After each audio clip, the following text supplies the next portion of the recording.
Hello friends, welcome to my YouTube channel. സുശാന്താണ്. എല്ലാവരും സുഖമായിരിക്കുന്നു എന്ന് വിശ്വസിക്കുന്നു. ഈ ആഴ്ചയിലെ വിപണി അവസാനിച്ചു. ഇനി നമുക്ക് 2 ദിവസം വീക്കെൻഡാണ്. അതുകൊണ്ട് തന്നെ ഈ ആഴ്ച ഒരു വീക്കെൻഡ് റിസർച്ച് വീഡിയോ ചെയ്യാമെന്ന് വിചാരിച്ചു. റിസർച്ച് എന്ന് നമുക്ക് പറയാൻ സാധിക്കില്ല, പക്ഷേ നമുക്ക് കൂടുതലായിട്ടും മനസ്സിലാക്കേണ്ടിയിരിക്കുന്നതും അതുപോലെ തന്നെ സാധ്യതകളുള്ളതുമായിട്ടുള്ള കുറച്ച് സെക്ടറുകളെ കുറിച്ചുള്ള സംസാരം നടത്താമെന്ന് വിചാരിച്ചു. Q1 റിസൾട്ടൊക്കെ കഴിഞ്ഞു. അപ്പം സെക്ടോറിയലായിട്ട് അല്ലെങ്കിൽ സെക്ടർ വൈസ് ഞാൻ അങ്ങനെ അനലൈസ് ചെയ്ത് പോകുമായിരുന്നു റിസൾട്ടും കാര്യങ്ങളൊക്കെ. അപ്പോൾ അധികം ആരും ശ്രദ്ധിക്കപ്പെടാത്ത, പലപ്പോഴായിട്ട് ന്യൂസുകളിൽ മാത്രം അല്ലെങ്കിൽ അവരുടെ റിസൾട്ടുകൾ വരുമ്പോൾ സമയം മാത്രം, ചിലപ്പോഴായിട്ട് ചില അക്വിസിഷൻസും മെർജേഴ്സൊക്കെ നടക്കുന്ന സമയം മാത്രം ശ്രദ്ധിക്കപ്പെടുന്ന ചില സെക്ടറുകളുണ്ട്. പക്ഷേ അവിടെ വളരെ റിസൾട്ടുകൾ കഴിഞ്ഞ ഒരു 4 ക്വാർട്ടർ റിസൾട്ടൊക്കെ എടുത്ത് നോക്കുന്ന സമയത്ത് വളരെ ഗ്രോത്ത് പൊട്ടൻഷ്യൽസ് ഉള്ള ചില കമ്പനികളും ചില സെക്ടറൊക്കെ കാണാൻ സാധിക്കുന്നുണ്ട്. അപ്പോൾ അങ്ങനെ നോക്കുന്ന സമയത്ത് കണ്ണിലേക്ക് വന്നിരിക്കുന്ന ഒരു സെക്ടർ എന്ന് പറയുന്നത് ഹോസ്പിറ്റൽ സെക്ടറാണ്. ഹോസ്പിറ്റാലിറ്റി അല്ല, ഹോസ്പിറ്റൽ. അതായത് നമുക്കറിയാം, നമ്മൾ ആരും തന്നെ പോകാൻ അധികം ഇഷ്ടപ്പെടാത്തൊരു സ്ഥലമാണ് ഹോസ്പിറ്റൽ എന്ന് പറയുന്നത്. പക്ഷേ ഈ ചില കമ്പനികൾ, ഇന്ത്യയിൽ ഒരുപാട് ഹോസ്പിറ്റൽ കമ്പനികൾ ലിസ്റ്റഡ് ആയിട്ടുണ്ട്. അതിൽ അപ്പോളോ ഹോസ്പിറ്റലുണ്ട്, ആസ്റ്റർ ഉണ്ട്, കേരളത്തിൽ നിന്നുള്ള ആസ്റ്റർ ഉണ്ട്. അങ്ങനെ ഒരുപാട് കമ്പനികൾ ലിസ്റ്റ് ചെയ്യപ്പെട്ടിട്ടുണ്ട്. അപ്പോൾ ഈ കമ്പനികളുടെ സെലക്റ്റഡ് എല്ലാ കമ്പനികളുടെ റിസൾട്ട് അനാലിസിസ് ഇപ്പോൾ നടത്തി നമുക്ക് പറയാൻ സാധിക്കില്ല. അപ്പോൾ ചില സെലക്റ്റഡ് ആയിട്ടുള്ള കമ്പനികൾ എടുത്തുകൊണ്ട് അവർ Q1 എങ്ങനെ പെർഫോം ചെയ്തിരിക്കുന്നു, അപ്പോൾ നമുക്ക് ലോങ് ടേമിലൊക്കെ ഇൻവെസ്റ്റ് ചെയ്യാൻ താല്പര്യമുണ്ടെങ്കിൽ പരിഗണിക്കാവുന്ന ഓഹരികൾ എന്തൊക്കെയാണ്, ഇവരുടെ കമ്പനികളുടെ സ്വഭാവം എങ്ങനെയാണ്, ഇതിൻ്റെ പാസ്റ്റ് പെർഫോമൻസ് എങ്ങനെയാണ്. ചില കമ്പനികളൊക്കെ സ്റ്റേബിളായിട്ട് പെർഫോം ചെയ്ത് കാണുന്നു. അത് നിങ്ങളുമായിട്ടൊന്ന് പങ്കുവെക്കാമെന്ന് വിചാരിച്ചു.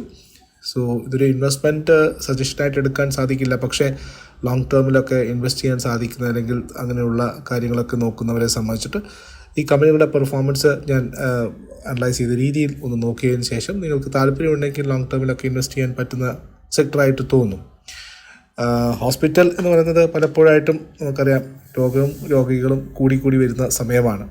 അതുകൊണ്ട് തന്നെ പല സെക്ടറുകളും, പല സ്പെഷ്യലൈസ്ഡ് ഹോസ്പിറ്റൽസ്, അതായത് ഒരു പെർട്ടിക്കുലർ രോഗത്തിൽ സ്പെഷ്യലൈസ്ഡ് ചെയ്യുന്ന ചില ഹോസ്പിറ്റൽസ് ഇന്ത്യയിലുണ്ട്. ഇപ്പം നാരായണ ഹൃദയാലയ എന്ന് പറയുന്ന ഒരു കമ്പനി, അത് ഹാർട്ട് ഡിസീസസിൻ്റെ ഏറ്റവും നല്ല എക്സ്പേർട്സും സ്പെഷ്യലിസ്റ്റുകളും ഉള്ള ഹോസ്പിറ്റൽസാണ്.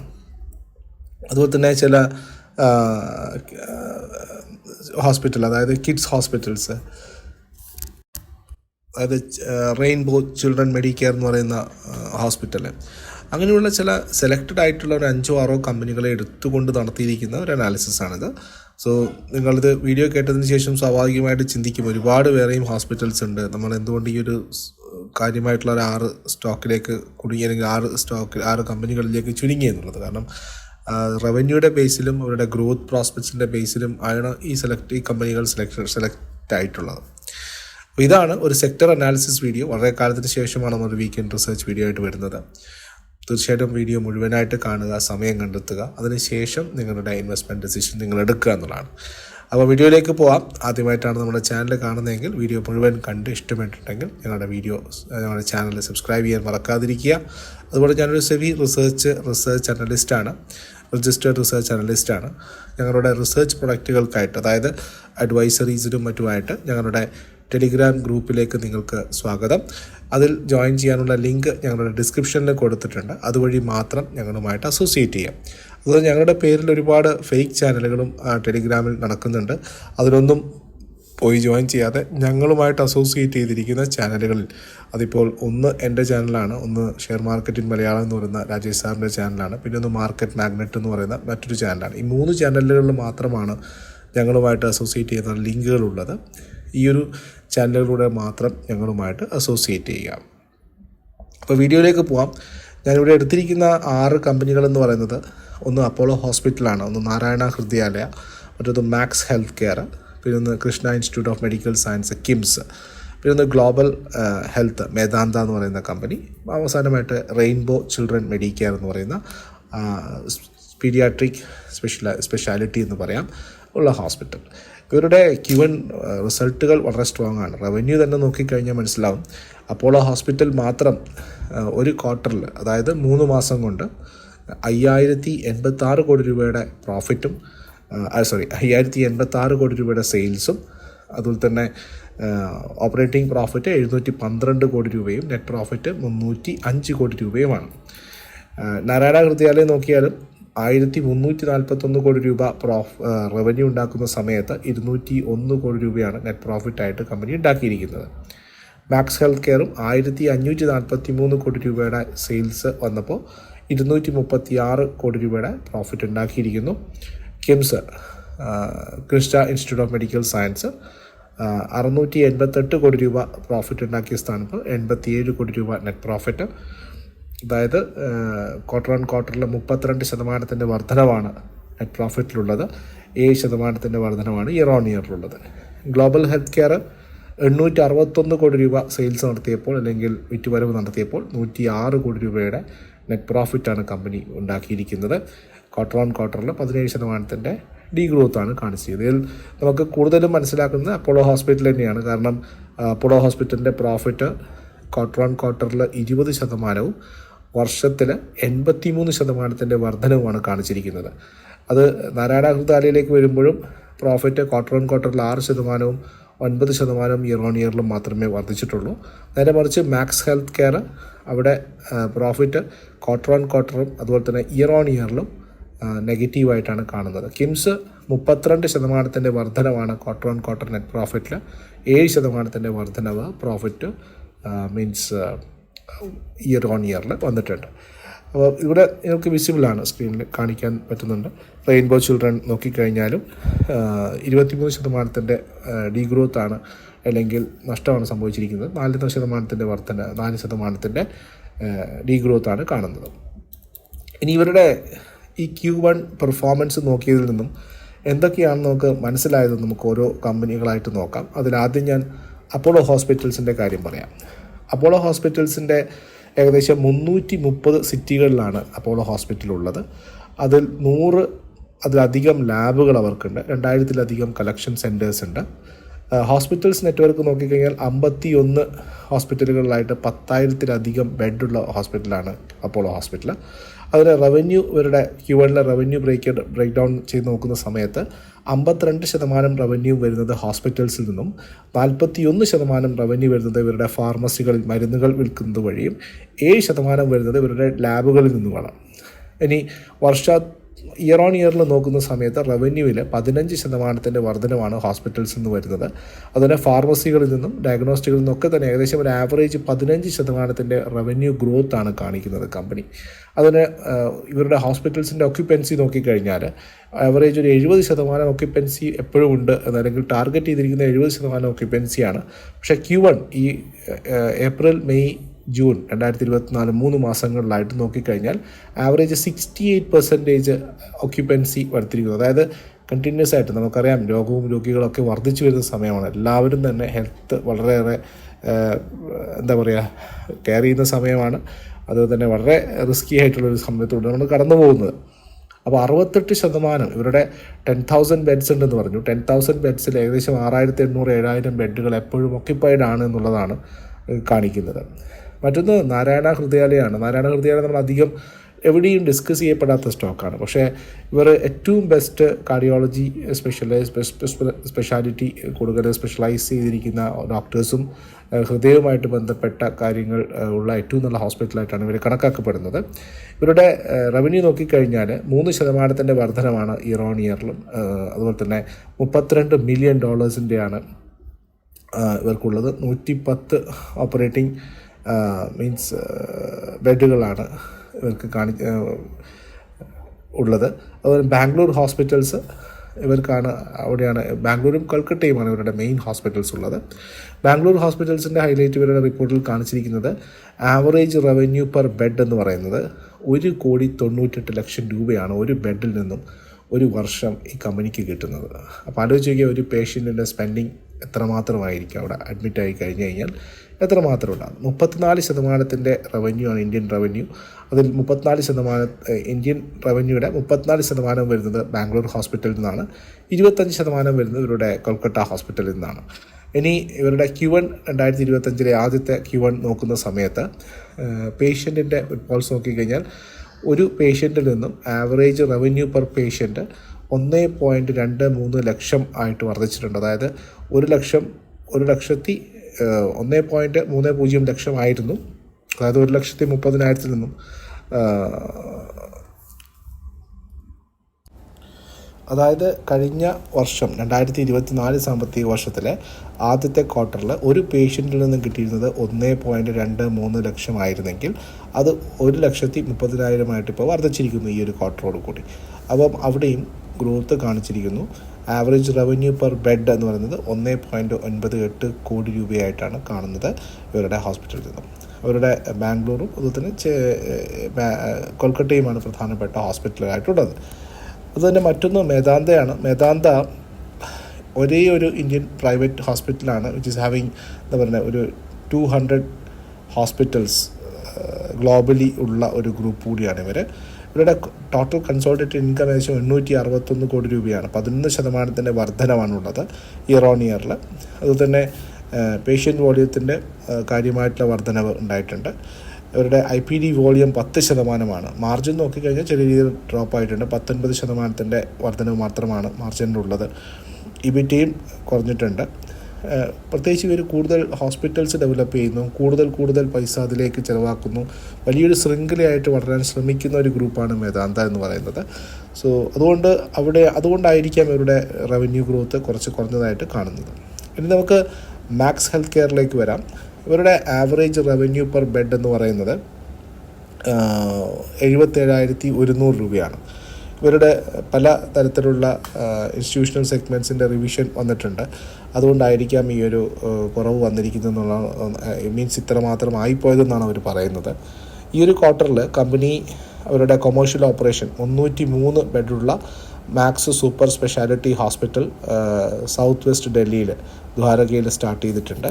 അതുതന്നെ മാക്സ് ഹെൽത്ത് കെയറിലാണ് കൂടുതലായിട്ടും ഈ ഇമിഗ്രേഷൻ നടക്കുന്ന സമയത്ത് ഇവരുടെ UK, കാനഡ വിസ അങ്ങനെയുള്ള കാര്യങ്ങൾക്കൊക്കെ വേണ്ടിയിട്ട് ഹെൽത്ത് ചെക്കപ്സും കാര്യങ്ങളൊക്കെ നടക്കുന്നത് ഈ ഒരു സമയത്താണ്.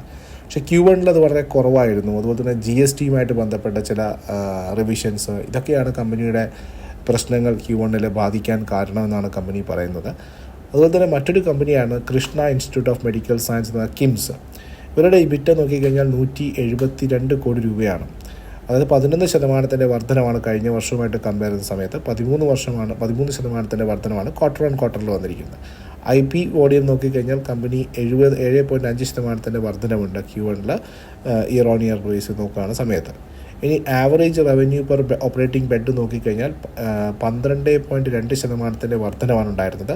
അതായത് 38,400 രൂപയാണ് ഒരു ബെഡിൽ നിന്നും കമ്പനി ജനറേറ്റ് ചെയ്യുന്നത്. അവരുടെ ലെങ്ത് ഓഫ് സ്റ്റേ വളരെ കുറവാണ്.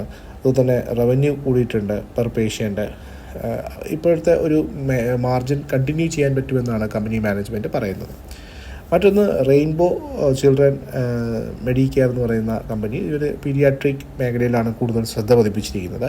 ഇവരുടെ നോക്കിക്കഴിഞ്ഞാൽ 19 ഹോസ്പിറ്റൽസാണുള്ളത്. 6 സിറ്റികളിലായിട്ടാണ് ഇവർക്കുള്ളത്. ടോട്ടൽ ബെഡ് കപ്പാസിറ്റി 1935 ബെഡുകളാണ് ഇവർക്കുള്ളത്. ആവറേജ് റവന്യൂ പെർ ബെഡ് എന്ന് പറയുന്നത് കുറച്ച് കുറഞ്ഞിട്ടാണ് കാണുന്നത്. അതായത് ക്വാർട്ടർലി നോക്കുകയാണെങ്കിൽ 6% കുറവ്. 56,212 രൂപയാണ് അവരൊരു ബെഡിൽ നിന്ന് ഉണ്ടാക്കുന്നത്. ഇബിറ്റ നോക്കിക്കഴിഞ്ഞാൽ അവർ ഏകദേശം ഒരു സബ്ഡ്യൂഡായിട്ടാണ് കാണുന്നത്. അത് പ്രത്യേകിച്ചും പുതിയ ഹോസ്പിറ്റൽസ് തുറക്കുന്നതിൻ്റെ ഭാഗമായിട്ടുള്ള കോസ്റ്റുമായിട്ട് ബന്ധപ്പെട്ടിട്ടാണ് ഇവരുടെ ഇബിറ്റയിൽ ഇടിവ് വന്നിരിക്കുന്നതാണ് പറയുന്നത്. ഇപ്പോഴത്തെ കറണ്ട് സിറ്റുവേഷൻ അനുസരിച്ച് നോക്കുകയാണെങ്കിൽ കമ്പനിയുടെ ഫ്യൂച്ചർ എക്സ്പാൻഷൻ കപ്പാസിറ്റി വളരെ സ്ട്രോങ് ആണ്. അവർ 2,595 ബെഡുകളായിട്ട് ഉയർത്താൻ പോകുന്നു 2027 കൂടി. ഗുഡ്ഗാവിലും അതുപോലെ തന്നെ കോയമ്പത്തൂരിലും അവർ പുതിയ ഹോസ്പിറ്റൽസ് പ്ലാൻ ചെയ്യുന്നു എന്നും അവരുടെ റിപ്പോർട്ടിൽ പറയുന്നുണ്ട്. ഇനി കമ്പനിയുടെ കഴിഞ്ഞ ഒരു വർഷമായിട്ടുള്ള ഒരു 2024 ഫസ്റ്റ് ക്വാർട്ടർ മുതൽ ഇങ്ങോട്ട് അനലൈസ് ചെയ്യുന്ന സമയത്ത് കാണുന്ന വളരെ ട്രെൻഡ് ഒന്ന് നമുക്ക് അപ്പോളോ ഹോസ്പിറ്റൽ എടുത്ത് നോക്കിക്കഴിഞ്ഞാൽ അപ്പോളോ ഹോസ്പിറ്റലിൽ കഴിഞ്ഞ വർഷം 2024 ആദ്യത്തെ ക്വാർട്ടറിൽ ഉണ്ടാക്കിയിരിക്കുന്ന ലാഭം ഇബിറ്റ എന്ന് പറയുന്നത് 509 കോടി രൂപയാണ്. അതാണിപ്പോൾ 675 കോടി രൂപയായിട്ട് ഉയർന്നിരിക്കുന്നത്. ഈ ഒരു സമയത്തൊക്കെ ഈ ഒരു വരുന്ന വർഷങ്ങളിലൊക്കെ തന്നെ അത് പടിപടിയായി ഉയർന്നു എന്ന് വേണം കരുതാൻ. കാരണം കഴിഞ്ഞ വർഷം Q1 509 കോടി രൂപ ഉണ്ടാക്കിയിരുന്ന ഇബിറ്റ പിന്നീട് 628 ആവുന്നു, പിന്നീട് 614 ആവുന്നു, പിന്നീട് വീണ്ടും 641 പോകുന്നു, പിന്നെ 675 കോടി രൂപ ആയിട്ടാണ് ഇപ്പോൾ നിൽക്കുന്നത്. അതുപോലെ തന്നെ ഇനിയിപ്പോൾ നാരായണ ഹൃദയാലയം എടുത്തു കഴിഞ്ഞാലും കഴിഞ്ഞ വർഷം ഇതേ സമയം 271 കോടി രൂപ ലാഭം ഉണ്ടാക്കിയ സ്ഥാനത്ത് ഇപ്പോൾ 304 കോടി രൂപയായിരിക്കുന്നു. അതുപോലെ തന്നെ ഇനി മാക്സ് ഹെൽത്ത് കെയർ എടുത്താലും 337 കോടിയിൽ നിന്ന് ഇപ്പോൾ അത് 387 കോടി രൂപ. കിംസ് എടുത്തു കഴിഞ്ഞാൽ 157 നിന്നും 179 കോടി രൂപ. ഇനി മേധാന്ത എടുത്തു കഴിഞ്ഞാൽ 179 നിന്നും 186 കോടി രൂപ. മറ്റൊന്ന് റെയിൻബോ ചിൽഡ്രൻ സ്പെഷ്യാലിറ്റി നോക്കിക്കഴിഞ്ഞാൽ 88 കോടിയിൽ നിന്നും 94 കോടി രൂപ. അതായത് എനിക്ക് പറയാനുള്ളത്, ഹോസ്പിറ്റൽസ് വലുതോ ചെറുതോ എന്തോ ആയിക്കോട്ടെ, അവരുടെ റവന്യൂ ഇൻക്രീസിങ് ക്വാർട്ടർ ഓൺ ക്വാർട്ടറിൽ നോക്കിക്കഴിഞ്ഞാൽ റവന്യൂ കൂടി വരുന്നു, അവരുടെ ഇബിറ്റ കൂടി വരുന്നു, അവരുടെ ഇബിറ്റ മാർജിൻ കൂടി വരുന്നു എന്നുള്ളതാണ്. നമ്മൾ ജനറലായിട്ട് കാണുന്ന ഒരു കോമൺ മാൻ അനാലിസിസ് തന്നെയാണ്. ഹോസ്പിറ്റൽസിൽ എവിടെ പോയി കഴിഞ്ഞാലും ഭയങ്കര തിരക്കാണ്, എല്ലാ ഹോസ്പിറ്റലുകളിലും ബുദ്ധിമുട്ടാണ്, ഡോക്ടർമാർ എല്ലാവരും വളരെ നീണ്ട ക്യൂ കാണുന്നു.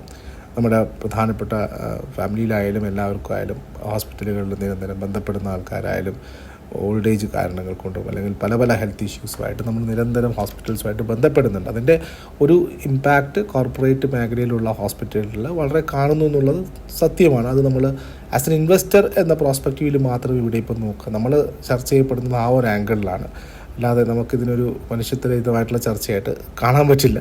അതുകൊണ്ടാണ് ഞാൻ പറഞ്ഞത്. കാരണം നമ്മൾ സബ്സ്ക്രൈബേഴ്സ് ഇതിൽ അങ്ങനെ വ്യാഖ്യാനിച്ചേക്കാം.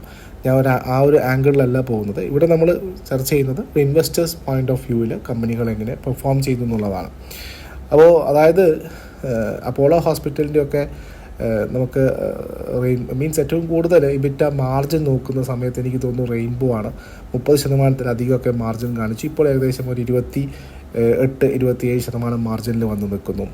മാക്സ് ഹെൽത്ത് കെയർ ആണ് മറ്റൊരു പ്രധാനപ്പെട്ട മാർജിൻ. അതായത് അപ്പോളോ ഹോസ്പിറ്റൽ ഏറ്റവും കൂടുതൽ പ്രോഫിറ്റ് ഉണ്ടാക്കുന്നു എന്ന് പറഞ്ഞാലും ഏറ്റവും കൂടുതൽ സെയിൽസ് ഉണ്ടാക്കി എന്ന് പറഞ്ഞു കഴിഞ്ഞാലും മാർജിൻ, നമുക്ക് അവസാനമായിട്ട് ഏതൊരു ബിസിനസ്സിൻ്റെയും മാർജിനാണ് പ്രധാനം. നമുക്ക് ഏത് സാധനങ്ങൾ വിറ്റ് കഴിഞ്ഞാലും എത്ര സെയിൽസ് നടത്തി കഴിഞ്ഞാലും അതിൽ നിന്ന് കിട്ടുന്ന പ്രോഫിറ്റ് എത്രയാണെന്നുള്ളതാണ് നമുക്ക് മാർജിൻ എന്നറിയപ്പെടുന്നത്.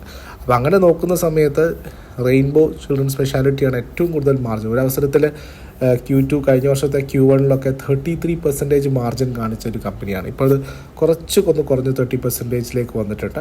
നമ്മുടെ സ്വിംഗി സ്കീം പ്രോഗ്രാമിന് പലപ്പോഴായിട്ട് ഞാൻ റെയിൻബോ ചൈൽഡ് സ്പെഷ്യാലിറ്റി റെക്കമെൻഡ് ചെയ്തിട്ടുണ്ട്. നല്ല രീതിയിലുള്ള റിട്ടേൺ ഞങ്ങൾ എടുത്തിട്ടുണ്ട്. കാരണം അതിൻ്റെ മാർജിൻ, അതിൻ്റെ ഫോക്കസ് ചെറിയൊരു ഏരിയയിൽ പീഡിയാട്രിക് മേഖല എന്ന് പറഞ്ഞാൽ ചെറിയൊരു സെക്ടറായിരുന്നു. കുറച്ച് ഹോസ്പിറ്റൽസ് മാത്രമേ ഉള്ളൂ, പക്ഷേ ഹൈ മാർജിനായിരുന്നു ആ ഒരു സെഗ്മെൻറ്റിൽ വന്നുകൊണ്ടിരുന്നത്. അതുപോലെ തന്നെ അപ്പോളോ ഹോസ്പിറ്റൽ നോക്കിക്കഴിഞ്ഞാലും അപ്പോളോ ഹോസ്പിറ്റലിൻ്റെ മാർജിൻ ഒരിക്കലും 15% മുകളിൽ വരുന്നില്ല. അതേസമയം നാരായണ ഹൃദയാലയം എടുത്ത് നോക്കിക്കഴിഞ്ഞാൽ അവരുടെ മാർജിൻ 20 to 25% ഇടയിലാണ്. അതായത് 100 രൂപയുടെ റവന്യൂ വരുന്ന സമയത്ത് 25 രൂപ അവരുടെ പ്യുവർ പ്രോഫിറ്റ് ആയിട്ടാണ് കാണുന്നത്. ഇനി മാക്സ് ഹെൽത്ത് നോക്കിക്കഴിഞ്ഞാലും 25-നും 23% അവരുടെ മാർജിൻ വരുന്നത്. കിംസ് നോക്കിക്കഴിഞ്ഞാൽ കിംസ് വരുന്നതും ഈ പറയുന്ന 25-30% റെയിൻബോ ആണ് ഏറ്റവും കൂടുതൽ വരുന്നത്. അപ്പം ആവറേജ് എനിക്ക് മനസ്സിലാക്കാൻ സാധിക്കുന്നത് 10% കുറവ് മാർജിനുള്ള ഹോസ്പിറ്റൽസ് ഇല്ല. അത് എത്രയോ കൂടുതലാണ്. 10% കുറവുള്ള മാർജിൻ ഈ പറയുന്ന 6 കമ്പനികളിൽ ഞാൻ നോക്കുന്ന സമയത്ത് 10% കുറവ് മാർജിൻ ഇല്ല. നമ്മുടെ ഇൻവെസ്റ്റ് ചെയ്യുന്ന പല കമ്പനികളുടെയും മാർജിൻ എന്ന് പറഞ്ഞാൽ 2-3%, 6%, 7% ഒക്കെയാണ്. പക്ഷേ ഇങ്ങനെയുള്ള കമ്പനികളിൽ 10% കുറവ് മാർജിൻ കാണുന്നില്ല എന്നുള്ളതാണ്. ഈ ഹോസ്പിറ്റലുകളൊക്കെ തന്നെ ഇവരുടെ ഏതൊരു സെക്ടറും നമ്മൾ മുന്നോട്ട് പ്ലാൻ ചെയ്യുക എപ്പോഴും അവരുടെ റവന്യൂ വിസിബിലിറ്റി, അവരുടെ ബിസിനസ് ഫ്യൂച്ചർ പ്ലാൻസും ഒക്കെ അവർ കണ്ടുകൊണ്ടായിരിക്കാം. അപ്പം ഈ കമ്പനികളുടെ Q1 റിസൾട്ട്, ഈ 6 കമ്പനികളുടെ മാത്രം ഫ്യൂച്ചർ പ്രൊജക്ഷൻസും ഫ്യൂച്ചർ പ്ലാൻസും എന്താണെന്ന് ഞാൻ നോക്കിയപ്പോൾ മനസ്സിലായത് കുറച്ച് കാര്യങ്ങളുണ്ട്. അപ്പോൾ അത് പറയാം. അതിലാദ്യം അപ്പോളോ ഹോസ്പിറ്റൽസിൻ്റെ കാര്യം നോക്കാം. അപ്പോളോ ഹോസ്പിറ്റൽ പറയുന്നത് അവർ 2000 ബെഡ് കൂടി ആഡ് ചെയ്യേണ്ട പദ്ധതികളാണ് നോക്കുന്നത്. ഇതിന് 3000 കോടി രൂപയുടെ ഇൻവെസ്റ്റ്മെൻറ്റാണ് ഇവർക്ക് ആവശ്യം. അടുത്ത 4 വർഷം കൊണ്ടാണ് ഈ കമ്പനി ചെയ്യാൻ പോകുന്നത്. പ്രധാനപ്പെട്ട മെട്രോ സിറ്റികളിലൊക്കെ തന്നെ കവർ ചെയ്യാൻ പോകുന്നു. അസറ്റ് ലൈറ്റ് ആയിട്ടുള്ള എക്സ്പാൻഷനാണ് അവർ പ്ലാൻ ചെയ്യുന്നത്. അതായത് കൂടുതൽ സ്ഥലം മേടിച്ച് ബിൽഡ് ചെയ്യുക അങ്ങനെയുള്ളൊന്നുമല്ല. ചിലപ്പോൾ അത് അക്വസിഷൻ വഴിയായിരിക്കാം, അല്ലെങ്കിൽ ചിലപ്പം കോൺട്രാക്ട് ബേസിൽ എടുത്തുകൊണ്ടായിരിക്കാം. അങ്ങനെ അസറ്റ് ലൈറ്റായിട്ടാണ് കമ്പനി എക്സ്പെക്ട് ചെയ്യുന്നത്. അതായത് മാർജിൻ കൂടുതലായിട്ട് വരാനുള്ള പദ്ധതിയാണ്. അതിൽ ചില പ്രദേശങ്ങളിൽ അവർ ഗ്രീൻ ഫീൽഡ് എക്സ്പാൻഷന് മുതിരുന്നുണ്ട്. അതുപോലെ ചില സ്ഥലങ്ങളിൽ അക്വസിഷൻ നടത്താൻ പോകുന്നുണ്ടെന്നൊക്കെ പറയുന്നു. പൂനെ, ഹൈദരാബാദ്, കൊൽക്കത്ത, ബാംഗ്ലൂർ പോലുള്ള സ്ഥലങ്ങളിലാണ് 2026 കമ്പനി പുതിയ പദ്ധതികൾ പ്ലാൻ ചെയ്യുന്നത്. അപ്പോൾ ആലോചിച്ച് നോക്കിയേ, മേധാന്ത എന്ന് പറയുന്ന കമ്പനിയെ സംബന്ധിച്ചിട്ട് പറഞ്ഞാൽ 4000 ബെഡുള്ള ഹോസ്പിറ്റൽസ് ഡൽഹിയിൽ തുടങ്ങാൻ പോകുന്നു. DLFുമായിട്ടാണ് അവർ സഹകരിക്കുന്നത്. അതിനുവേണ്ടിയുള്ള ലാൻഡും കാര്യങ്ങളൊക്കെ അസൈൻ ചെയ്തെന്ന് പറയുന്നു. അവർ മുംബൈയിലൊക്കെ ഏറ്റെടുത്തിട്ടുണ്ട്. 500 ബെഡുള്ള ഹോസ്പിറ്റലാണ് മുംബൈയിൽ പ്ലാൻ ചെയ്യുന്നത്. അതായത് 2823 ബെഡുള്ള ഹോസ്പിറ്റൽ കപ്പാസിറ്റിയിൽ നിന്നും 5173 ബെഡുകളായിട്ട് ഉയർത്തുക അടുത്ത 4 വർഷത്തിനുള്ളിൽ എന്നാണ് മേധാന്ത പറയുന്നത്. മറ്റൊന്ന് മാക്സ് ഹെൽത്ത് കെയർ ആണ്. മാക്സ് ഹെൽത്ത് കെയർ പറയുന്നത് ഇപ്പോഴത്തെ വലിയ രീതിയിലുള്ള കാപ്പക്സ് ഇപ്പോൾ അവർ നടത്തിക്കൊണ്ടിരിക്കുകയാണ്. അത് നന്നായിട്ട് പോകുന്നുണ്ട്. അവർ പറയുന്നത് അതൊക്കെ മാനേജ്മെൻറ്റ് പ്ലാൻ ചെയ്തതുപോലെ തന്നെ പോകുന്നുണ്ട്. അവർ ബെഡ് കപ്പാസിറ്റി ഡബിൾ ആക്കാനുള്ള പദ്ധതികൾ 4-5 വർഷം കൊണ്ട് ഇപ്പോഴുള്ള ബെഡ് കപ്പാസിറ്റി ഡബിൾ ആക്കുക എന്നുള്ള ഉദ്ദേശത്തോടുകൂടിയാണ് ഇപ്പോഴത്തെ കാപ്പക്സ് ഒക്കെ നടന്നു പോകുന്നത്. സക്സസ്ഫുള്ളായിട്ട് പോകുന്നു. അപ്പോൾ അടുത്ത 5 വർഷത്തിനുള്ളിൽ ഇപ്പോഴത്തെ റവന്യൂ വിസിബിലിറ്റി ഡബിൾ ആവാനുള്ള സാധ്യതകളാണ് മാക്സ് ഹെൽത്ത് പങ്കുവെക്കുന്നത്. ഇനി കിംസ് പറയുന്നത് ഫ്യൂച്ചർ കാപ്പക്സ് ഇൻറ്റേർണൽ അക്രൂവൽസ്, അതായത് അധികം ലോണുകളും കാര്യങ്ങളൊന്നും എടുക്കാതെ ഇൻറ്റേർണൽ അക്രൂവൽസ് വഴി തന്നെ മാനേജ് ചെയ്യാനുള്ള പദ്ധതികളാണ്. അങ്ങനെയാണെങ്കിൽ ഇൻ കേസ് അവർക്ക് ബോറോ ചെയ്യേണ്ട വന്നിട്ടുണ്ടെങ്കിൽ, അങ്ങനെ വരികയാണെങ്കിൽ കമ്പനി കറക്റ്റായിട്ടുള്ളൊരു 8.5% ഒരു ലോൺ എമൗണ്ടുകളിലേക്കായിരിക്കും, അല്ലെങ്കിൽ ആ ഒരു ഇൻട്രസ്റ്റ് റേറ്റ് മാത്രം ബെയർ ചെയ്തുകൊണ്ടായിരിക്കും എക്സ്പാൻഷൻ ആയിരിക്കും. ഡെപ്റ്റ് ഇക്വിറ്റി റേഷ്യോ എപ്പോഴും 0.7:1, അതായത് 1:1 മാക്സിമം. ₹1 ഇക്വിറ്റി ഉണ്ടെങ്കിൽ ₹1 ഡെറ്റ് എടുക്കുന്ന രീതിയിൽ, അതിൽ കൂടുതൽ ഇക്വിറ്റി ക്യാപിറ്റലിനേക്കാൾ കൂടുതൽ ഡെപ്റ്റ് ബേർഡൻ വരുത്തി വെക്കാത്ത തരത്തിലുള്ള അക്വസിഷൻ അല്ലെങ്കിൽ പ്ലാനുകളായിരിക്കും എന്നുള്ളതാണ്. ഇപ്പം എൻ്റെ നാട് കണ്ണൂരാണ്. ഇപ്പോൾ ഞാനത് അറിയാൻ സാധിച്ചത് ഇന്ന് രാവിലെ ഞാനൊരു വാർത്ത വായിച്ചത്, കണ്ണൂരുള്ള ശ്രീചന്ദ് ഹോസ്പിറ്റൽ കിംസ് ഏറ്റെടുക്കാൻ പോകുന്നു. ആദ്യമായിട്ട് കേരളത്തിലേക്ക് കിംസ് വരുന്നു എന്നുള്ള വാർത്തയാണ് ഞാൻ കണ്ടത്. അപ്പോൾ അത് ഇവിടെ ഞാൻ സൂചിപ്പിക്കുന്നത് എനിക്കറിയില്ല, ഞാൻ കൺഫേം അല്ല, ഞാനൊരു ഓൺലൈൻ മീഡിയയിൽ കണ്ടതാണ്. കിംസാണ് വരുന്നത്, ശ്രീചന്ദ് ഹോസ്പിറ്റൽസ് ഏറ്റെടുക്കുന്നു എന്നുള്ള വാർത്ത. അപ്പോൾ അങ്ങനെ ഉള്ള ഒരു പ്ലാനുകളായിട്ടാണ് കിംസ് മുന്നോട്ട് പോകുന്നത്. ഇനി നാരായണ ഹൃദയാലയയുടെ കാര്യം പറയുകയാണെങ്കിൽ അവരുടെ ഇൻവെസ്റ്റ്മെൻറ്റ്സ് ബാംഗ്ലൂർ, കൊൽക്കത്ത, അത് മൾട്ടിപ്പിൾ ന്യൂ ഹോസ്പിറ്റൽസ് പ്രൊജക്റ്റാണ് അവർ പ്ലാൻ ചെയ്യുന്നത്.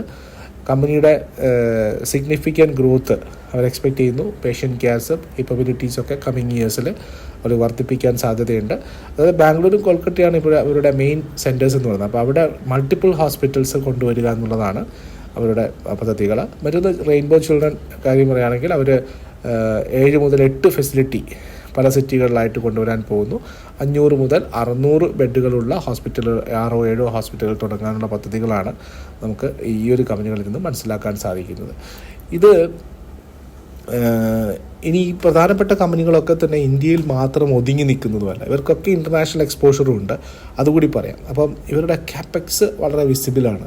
ഇവരുടെ എല്ലാ പദ്ധതികളും, ഒരാളും ഇപ്പോഴത്തുള്ള ഒരു കപ്പാസിറ്റിയിൽ ഒതുങ്ങി നിൽക്കാൻ തയ്യാറല്ല. എല്ലാവരും ഡബിൾ കപ്പാസിറ്റിയിലൊക്കെയാണ് എയിം ചെയ്തത്. അപ്പോൾ ഈ ഒരു സെക്ടറിൻ്റെ വിസിബിലിറ്റി അടുത്ത 2-3 വർഷത്തേക്ക് നമുക്കറിയാം.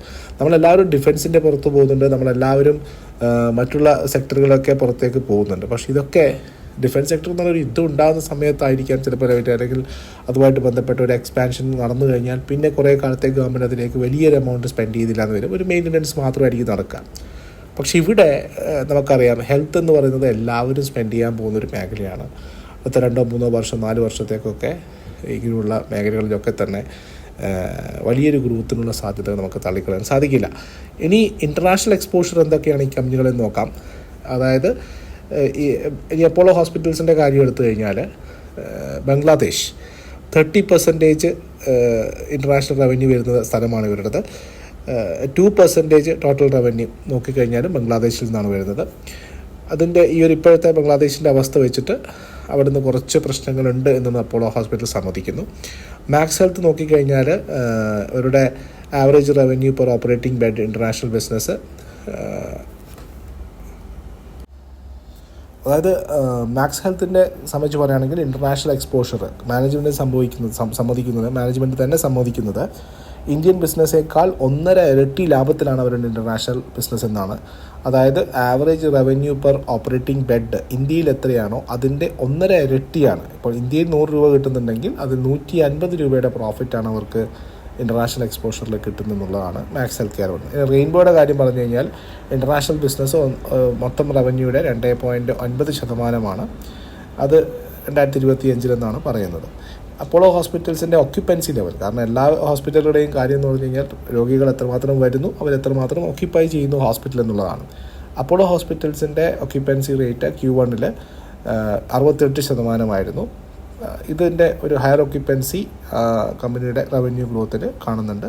അടുത്ത ക്വാർട്ടറുകളിലും ഉണ്ടാകും എന്ന് തന്നെയാണ് പറയുന്നത്. മേധാന്ത പറയുന്നത് അവരുടെ ഓപ്പറേഷൻ ഏകദേശം അതായത് മേധാന്ത അവരുടെ ഒക്യുപ്പൻസി റേറ്റ് പുറത്തുവിട്ടിട്ടില്ല. പക്ഷേ അവർ പറഞ്ഞത് ഇതേപോലുള്ള ഹൈ ഒക്യുപ്പൻസി റേറ്റ് നമുക്ക് വരുന്ന ക്വാർട്ടറുകളിലും എക്സ്പെക്റ്റ് ചെയ്യാമെന്നുള്ളത് തന്നെയാണ്. മാക്സ് ഹെൽത്ത് കെയറും പറയുന്നത് ചെറിയ രീതിയിലുള്ള സപ്ലൈ ഷോർട്ടേജ് ഉണ്ട്. അതായത് നമുക്ക് സപ്ലൈ ഓഫ് ബെഡ്സ്, അതായത് മേജർ പ്രോബ്ലംസ് വരുന്ന സമയത്ത് ഒക്യുപ്പൻസി ലെവൽ വളരെയേറെ കൂടി വരുന്നുണ്ട്. അപ്പോൾ അത് കൂടുതലും നമ്മൾ പരിഹരിക്കാൻ ശ്രമിക്കുന്നു എന്നുള്ള രീതിയിലുള്ള വർത്തമാനങ്ങളാണ് പറഞ്ഞിരിക്കുന്നത്.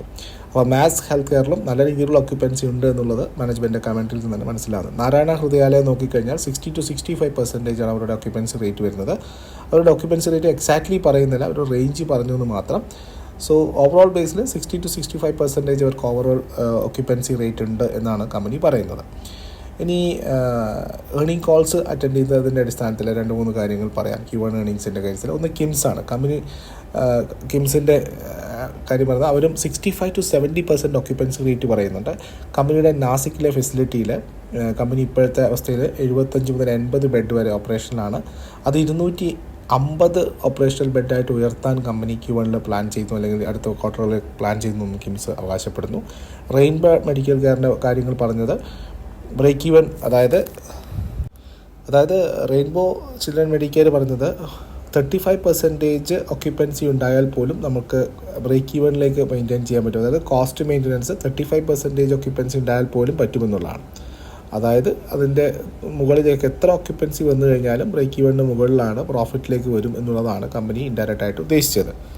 ഇനി ഒക്യുപ്പൻസി റേറ്റ് അല്ലെങ്കിൽ average revenue per operating bed നോക്കിക്കഴിഞ്ഞാൽ കഴിഞ്ഞ വർഷം ഇതേ ക്വാർട്ടറിൽ അപ്പോളോ ഹോസ്പിറ്റലിന് 57,391 രൂപയായിരുന്നു ഒരു ബെഡിൽ നിന്ന് കിട്ടിക്കൊണ്ടിരുന്നത്. അതിപ്പോൾ 59,073 രൂപയായി മാറിയിരിക്കുന്നു.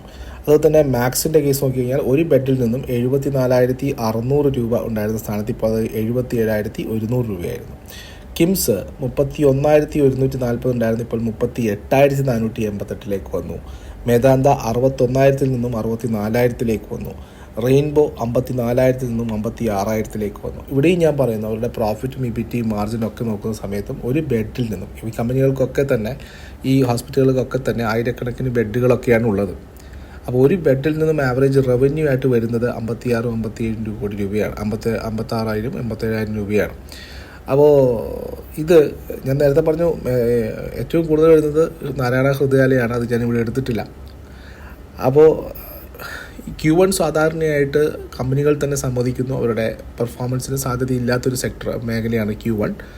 പ്രത്യേകിച്ചും എല്ലാ ഹോസ്പിറ്റൽ കമ്പനികളുടെയും Q1 റിസൾട്ട് എടുത്ത് നോക്കുമ്പോൾ അത്രമാത്രം പ്രോമിസിങ് ആയിരിക്കില്ല. മറ്റു സീസണുകളാണ്, പ്രത്യേകിച്ചും മൺസൂണൊക്കെ തുടങ്ങുമ്പോൾ സമയത്താണ് പിന്നീട് ഹെൽത്തുമായിട്ടുള്ള ഇഷ്യൂസും കാര്യങ്ങളൊക്കെ വരുന്നത്. പിന്നെ ഇതിൽ കിംസും അതുപോലെ തന്നെ റെയിൻബോവും ഒക്കെ പറയുന്നത് അവരുടെ പുതിയ ഹോസ്പിറ്റൽസുമായിട്ട് ബന്ധപ്പെട്ട അക്വസിഷനും കൂടുതൽ എക്സ്പാൻഷൻ നടക്കുന്നത് കൊണ്ടാണ് അവരുടെ റവന്യൂ കുറഞ്ഞിരിക്കുന്നത്. അപ്പോൾ അല്ലെങ്കിൽ ഇതിൽ കൂടുമായിരുന്നു എന്നുള്ളതാണ്. അപ്പോൾ ഇത് കണ്ടിന്യൂസ് ആയിട്ട് കൂടാനുള്ള സാധ്യതകളാണ് IP വോളിയവും അതുപോലെ തന്നെ കേസ് മിക്സൊക്കെ നോക്കുന്ന സമയത്ത് കാണുന്നത്. ഈ സെക്ടറുമായിട്ട് ബന്ധപ്പെട്ടിട്ടുള്ള ചില കാര്യങ്ങൾ നമുക്ക് കൂടി നോക്കിയതിന് ശേഷം ഇത് നിർത്താം, ഇതിൻ്റെ അനാലിസിസ് നിർത്താം. ഹോസ്പിറ്റൽസ് എന്ന് പറയുന്നത് എപ്പോഴും 24/7 വർക്കിംഗ് ആണ്. അതുകൊണ്ട് തന്നെ ഇവരുടെ ഫിക്സ്ഡ് കോസ്റ്റ് വളരെ കൂടുതലാണ്. അതുപോലെ തന്നെ എന്താ പറയുക, ഡിമാൻഡ് വളരെ കൂടുതലാണ്. ഏറ്റവും കൂടുതൽ 24/7 ബിസിനസ് നടക്കുന്ന ഒരു മേഖലയാണ് ഹോസ്പിറ്റൽസ് എന്ന് പറയുന്നത്. പ്രത്യേകിച്ചും കോവിഡ് പോലുള്ള സംഭവങ്ങളൊക്കെ വന്നതിന് ശേഷം മാർജിൻ കൂടിയിട്ടുണ്ട്, പല ഓപ്പറേറ്റിംഗ് ലിവറേജൊക്കെ കൂടിയിട്ടുണ്ട്. ആൾക്കാർ പല കോവിഡിൻ്റെ കേസുകൾ കൊണ്ട് തന്നെ പല പോസ്റ്റ്പോൺ ചെയ്തിരിക്കുന്ന സർജറിയൊക്കെ തന്നെ ഇപ്പോൾ നടന്നുകൊണ്ടിരിക്കുന്നു. അപ്പോൾ അതൊക്കെ തന്നെ ഇവരുടെ ഓക്യുപ്പൻസി റേറ്റും മാർജിൻസും ഒക്കെ കൂട്ടിയിട്ടുണ്ട്. ഇനി മാത്രമല്ല, ജനങ്ങളുടെ ഇൻകം കൂടുന്നതനുസരിച്ചിട്ട് അവർ കൂടുതൽ ഹെൽത്ത് കെയർ ആക്സസിന് വേണ്ടിയിട്ട് ശ്രമിക്കും. സ്വാഭാവികമായിട്ടും ഹെൽത്ത് അവെയർനെസ് കൂടും. അതിനുമായിട്ട് ബന്ധപ്പെട്ട ഇൻകം കൂടുന്നതനുസരിച്ചിട്ട് ജനങ്ങളിലേക്ക് ഹെൽത്ത് കോൺഷ്യസ് വരികയും കൂടുതൽ ബെറ്റർ ഫെസിലിറ്റി മെഡിക്കൽ എല്ലായെങ്കിലും നിങ്ങൾ ആലോചിച്ച് നോക്കുക, ഒരു സാധാരണ മനുഷ്യൻ രോഗം വരുന്ന സമയത്ത് അവിടെ നമ്മൾ ഒരു തരത്തിൽ കോംപ്രമൈസ് ചെയ്ത് ഏറ്റവും നല്ല ഫെസിലിറ്റി കൊടുക്കാൻ വേണ്ടിയിട്ട് നല്ല ഹോസ്പിറ്റലിലേക്ക് പോകും എന്നുള്ള സത്യമാണ്. അപ്പോൾ അവിടെ നമ്മൾ ആ സമയത്ത് നമ്മുടെ ഇൻകം ലെവലും കാര്യങ്ങളൊന്നും ഇപ്പം നോക്കാറില്ല. നമ്മൾ താല്പര്യം നമ്മൾക്ക് ഇഷ്ടമുള്ളവർക്ക് വേണ്ടിയിട്ട് ഏറ്റവും നല്ല ഹോസ്പിറ്റൽ ഫെസിലിറ്റിക്ക് വേണ്ടി അന്വേഷിച്ച് തന്നെയാണ് പോകുന്നത്. അവിടെയും ഈ കമ്പനികൾക്ക് തന്നെയാണ് നേട്ടം എന്നാണ് ഞാൻ ഉദ്ദേശിച്ചത്. അതുപോലെ തന്നെ സർജറികളും കാര്യങ്ങളൊക്കെ ഹൈ മാർജിൻ ബിസിനസ്സാണ് ഈ കമ്പനികളെ സംബന്ധിച്ചിട്ട്. അപ്പോൾ പ്രത്യേകിച്ചും സ്പെഷ്യലൈസ്ഡ് സർജറികൾ അങ്ങനെയുള്ള കാര്യങ്ങളിലൊക്കെ ഹൈ മാർജിനായിട്ട് നാരായണ ഹൃദയാലയമൊക്കെ പറയുന്നത് എബിറ്റ മാർജിനിൽ വലിയ രീതിയിലുള്ള കോൺട്രിബ്യൂഷൻ നടത്തും. പ്രത്യേകിച്ചും ഹാർട്ട് സർജറി എന്നൊക്കെ പറയുന്നത് ഒരു പ്രത്യേക ഏരിയ സ്പെഷ്യലൈസ്ഡ് ആണ്. അപ്പോൾ അതൊക്കെ ഈ കമ്പനികളെ സംബന്ധിച്ചിട്ട്, സ്പെഷ്യലിസ്റ്റ് ഹോസ്പിറ്റലുകളെ സംബന്ധിച്ചിട്ട് സ്ട്രോങ് ആയിട്ട് നിൽക്കുന്ന കാര്യം തന്നെയാണ്. ഇനി ഇതിൻ്റെ പ്രശ്നങ്ങൾ എന്തൊക്കെയാണെന്ന് വെച്ച് കഴിഞ്ഞാൽ, ഹൈലി റെഗുലേറ്റഡ് ആയിട്ടുള്ളൊരു സെക്ടറാണ്. മേജർ റെഗുലേഷൻ, ലൈസൻസിങ് ആയാലും അപ്രൂവൽസ് ആയാലും ശരി, പ്രൈസിങ് ഓഫ് ഡ്രഗ്സ് ആയാലും ശരി, അവരുടെ എല്ലാ തരത്തിലും ഗവൺമെൻറ്റിൻ്റെ കൺട്രോൾ വളരെ ഹെവിയാണ്. പിന്നെ മാത്രമല്ല ക്യാപിറ്റൽ ഇൻറ്റൻസീവ്, ഏറ്റവും കൂടുതൽ ക്യാപിറ്റൽ ആവശ്യമുണ്ട്. കാരണം വലിയൊരു ഹോസ്പിറ്റൽ കെട്ടുക, സ്ഥലം അക്വയർ ചെയ്യുക, ഹോസ്പിറ്റൽ ഉണ്ടാക്കുക, ലാൻഡ്, ബിൽഡിങ്, മെഡിക്കൽ എക്യുപ്മെൻറ്റ്സ്. അതുകൊണ്ട് തന്നെ ആ ഒരു സെഗ്മെൻറ്റിലും എൻട്രിയിൽ ബാരിയർ കുറവാണെന്ന് പറഞ്ഞുകൂടാ, പക്ഷേ ഒരുപാട് റെഗുലേറ്ററി മെഷേഴ്സ് ഉള്ളൊരു സംഭവമാണ്. ഇനി ആവറേജ് ഇന്ത്യൻ അഫോർഡബിലിറ്റി നോക്കിക്കഴിഞ്ഞാലും ഏകദേശം 25,000 മുതൽ 60,000 പെർ ഡേ എന്താണ് ഓപ്പറേറ്റിംഗ് ബെഡ്. അതായത് നമ്മളിപ്പോൾ ആവറേജ് റവന്യൂ പെർ ബെഡ് നോക്കുന്ന സമയത്ത് 25,000-നും 60,000-നും ഒക്കെ ഇടയിലാണ്. അപ്പോൾ ഒരു പ്രശ്നങ്ങൾ വരുന്ന സമയത്ത് സാധാരണക്കാരന് തൻ്റെ കയ്യിൽ നിന്നാണ് ഇത്രയും പൈസ കൊടുക്കുന്നത്. അപ്പോൾ കമ്പനികളെ സംബന്ധിച്ച് ചിലപ്പോൾ അവർ താഴേക്കടയിലുള്ള ഹോസ്പിറ്റലിലേക്ക് പോകാനുള്ള സാധ്യതകളൊക്കെ ഉണ്ട്, കോസ്റ്റൊക്കെ നോക്കിയിട്ട്. പക്ഷേ ഞാനിപ്പോൾ പറയുന്നത് ഹെൽത്ത് ഇൻഷുറൻസ് എന്ന് പറയുന്ന കൺസെപ്റ്റ് കൂടി വരുന്നുണ്ട്. അപ്പോൾ ആൾക്കാർ നല്ല ഫെസിലിറ്റിയുള്ള ഹോസ്പിറ്റലിലേക്ക്, ഇൻഷുറൻസ് ഫെസിലിറ്റി ഉള്ളതുകൊണ്ട് തന്നെ ആൾക്കാർ പോകുന്നുണ്ട്, ഇൻഷുറൻസ് കമ്പനികൾ നോക്കുന്നു. സോ ആ വഴിയും കമ്പനികളെ, ഇന്ത്യൻ ഹോസ്പിറ്റൽ കമ്പനികളെ സംബന്ധിച്ച് അവർക്ക് റവന്യൂ കിട്ടുന്നുണ്ട്.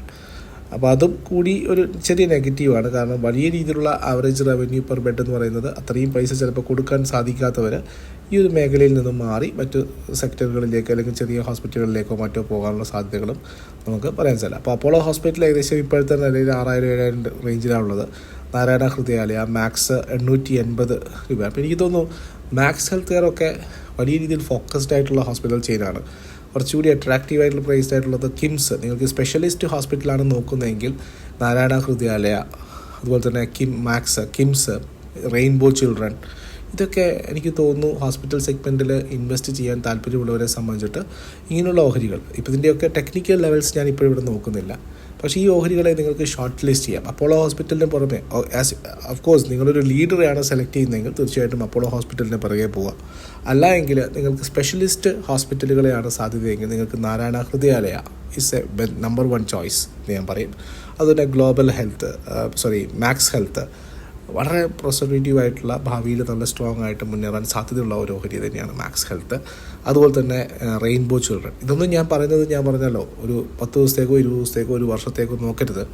ഇവരുടെയൊക്കെ റവന്യൂ വിസിബിലിറ്റിയും ഇവരുടെയൊക്കെ ഗ്രോത്ത് പ്രോസ്പെക്ട്സും ക്യാപിറ്റൽ എക്സ്പാൻഷനും ഒക്കെ കാണുന്ന സമയത്ത് 2-3 വർഷം കൊണ്ടൊക്കെ ഈ കമ്പനികളുടെ ഏർണിംഗ് റവന്യൂ വിസിബിലിറ്റി വളരെ സ്ട്രോങ് ആയിട്ട് മുന്നോട്ട് പോകാൻ സാധ്യതയുണ്ട്. അതനുസരിച്ച് നോക്കുകയാണെങ്കിൽ അങ്ങനെയൊക്കെ ചെറിയ രീതിയിൽ നമുക്ക് ഇൻവെസ്റ്റ്മെൻറ്റ് നടത്തി വെക്കാൻ പറ്റുന്നൊരു സെക്ടറായിരിക്കും ഹോസ്പിറ്റൽ സെക്ടർ എന്നുള്ളതാണ്. അപ്പോൾ അതിൽ ഇങ്ങനെയുള്ള ഇനിയും നമുക്ക് പല കമ്പനികളുമുണ്ട്. പക്ഷേ ഏറ്റവും നല്ല റിസൾട്ട് വന്ന കുറച്ച് കമ്പനികളെ മാത്രം നിങ്ങൾക്ക് മുന്നിലേക്ക് പ്രസൻറ്റ് ചെയ്തെന്നുള്ളതാണ്. ഓക്കെ, അപ്പോൾ ഇതൊക്കെയാണ് ഹോസ്പിറ്റൽ സെക്ടറുമായിട്ട് വന്ന Q1 റിസൾട്ട് കഴിഞ്ഞപ്പോൾ കാണുന്ന കാര്യങ്ങൾ. മറ്റുള്ള സെക്ടറുകൾ അനാലിസിസ് ഇതുപോലെ വേണമെന്നുള്ളത് നിങ്ങൾ തീർച്ചയായിട്ടും നിങ്ങളുടെ വീഡിയോ കണ്ട് ഇഷ്ടമായിട്ടുണ്ടെങ്കിൽ നിങ്ങളുടെ അഭിപ്രായം രേഖപ്പെടുത്തുക.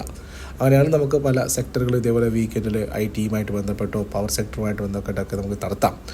അപ്പോൾ താല്പര്യമുണ്ടെങ്കിൽ തീർച്ചയായിട്ടും നിങ്ങളുടെ അഭിപ്രായം രേഖപ്പെടുത്തുക. അതുപോലെ തന്നെ ഞങ്ങളോടൊപ്പം അസോസിയേറ്റ് ചെയ്യുന്നതിന് ഞങ്ങൾ ക്ഷണിക്കുകയാണ്. ഞങ്ങളുടെ ടെലിഗ്രാം ഗ്രൂപ്പിലേക്ക് നിങ്ങൾക്ക് സ്വാഗതം. ഇതൊക്കെ തന്നെയാണ്. മറ്റൊരു വീഡിയോയുമായിട്ട് കാണാം. എല്ലാവർക്കും നല്ലൊരു ഹാപ്പി വീക്കെൻഡ്. വീഡിയോ മുഴുവനായിട്ട് നിങ്ങൾ കണ്ടു എന്ന് വിശ്വസിക്കട്ടെ. അപ്പോൾ മറ്റൊരു വീഡിയോയുമായിട്ട് കാണുന്നവരെ എല്ലാവർക്കും നന്ദി, നമസ്കാരം. Thank you.